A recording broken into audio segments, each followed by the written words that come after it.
nighttime streets of a small town in the post-Soviet Republic of Moldova, a young girl was running, holding her breath and trying to avoid the lights of the lampposts. Just minutes before, a man had been brandishing a knife over her head, threatening to kill her. She slowed down, then stopped, desperate for just a moment to rest, though she knew she wasn't safe. Soon, an old lady found her in her backyard, shivering behind the trash bins. "Who are you?" she asked. But the girl did not want to tell her. The only way she could tell who she was and prove her identity was by giving out her father's name. And this is something she did not want to do. She wanted to belong only to herself, claiming ownership over her name, her body, and her soul. She found herself defying the ancestral legacy and cultural dominion over her identity. Think about this. Through our existing family connections, you are being defined as a leaf on a branch on a genetic family tree. You share the same roots and origins as everyone else on this tree, and by doing that, you have a place for yourself. You have permission to exist. But as we grow older and are capable of thinking and acting for ourselves, who has the right to define who we are?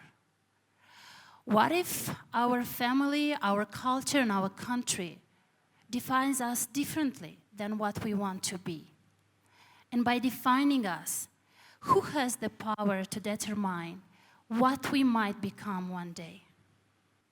These were the thoughts racing through my head as I was sitting in my office in Washington, D.C., while at the helm of the Identification for Development, ID4D, global program I was about to launch.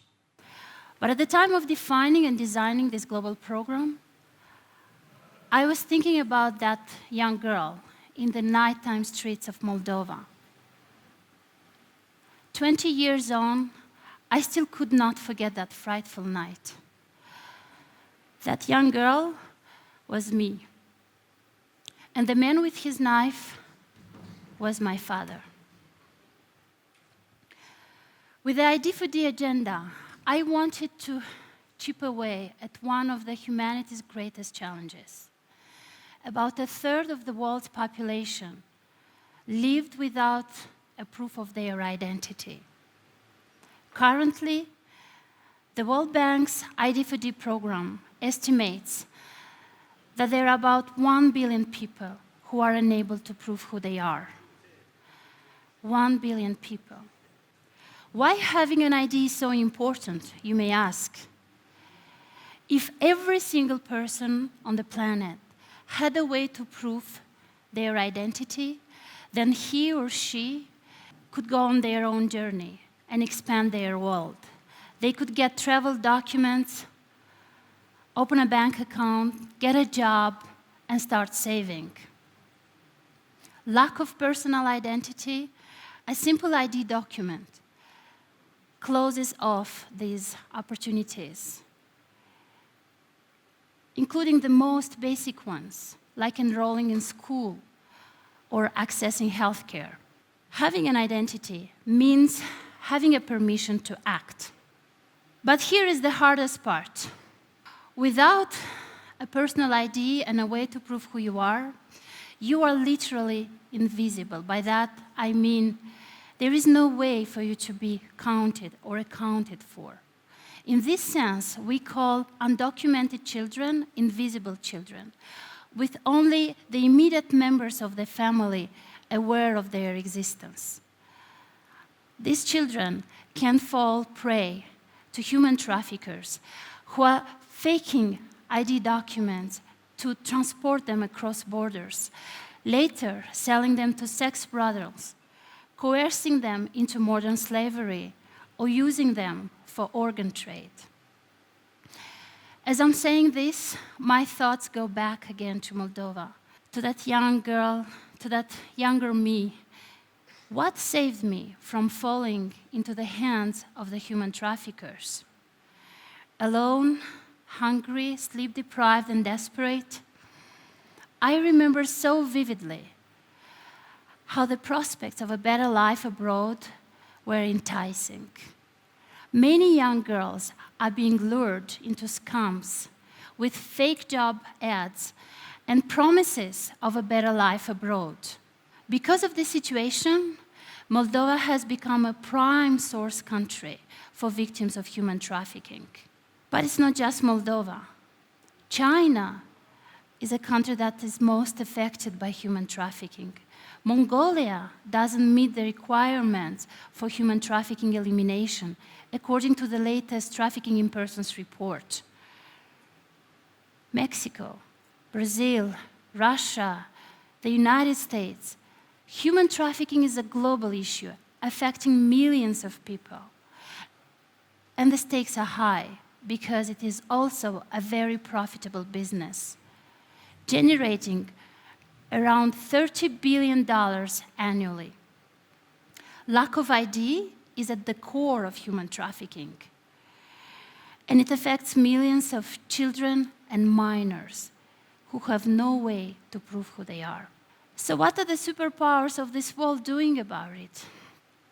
For a long time, enrolling everyone biometrically, including the children of the youngest age, who would provide their fingerprints and iris scans, was a solution to the problem. And it seemed to work great. Take, for example, India. India managed to collect the fingerprints and the iris scans of virtually every person in the country, including the people never reached before, the untouchables, the people belonging to the lowest caste in India. By providing the unique attributes of their personhood, there was a possibility to connect their unique identity, a digital identity that would carry a unique identification number, which could then be used by the people to access the services they were entitled to. The rationale was very clear. A person without an identity was excluded, legally, politically, economically, and socially. In many instances, the biometrics became the answer. But then something terrible happened, something unplanned.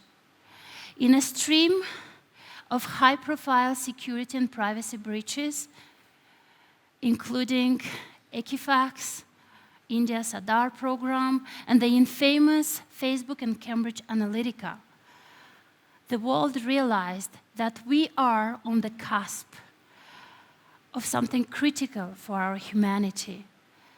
The risks of creation of an Orwellian system became too obvious to be ignored. As a global community, we need to rethink and redefine the concept of identity, continuously crafting and improving this cornerstone of our human evolution, leveraging the best solution, the best knowledge out there. When I see a young girl in a refugee camp having her biometrics taken, stored in a poorly managed central database in order to regulate her access to food and aid, I remember myself that frightful night in Moldova, and I'm asking myself, is this safe? When I was fleeing my father's violence and abuse, the last thing I wanted is for my identity to be revealed. Collecting and storing and then sharing this sensitive information may put refugees like the Rohingya in a life-threatening situation where they can fall in the hands of those who are persecuting them, from whom they are fleeing, and who have an interest in uncovering them. So what can be done about it?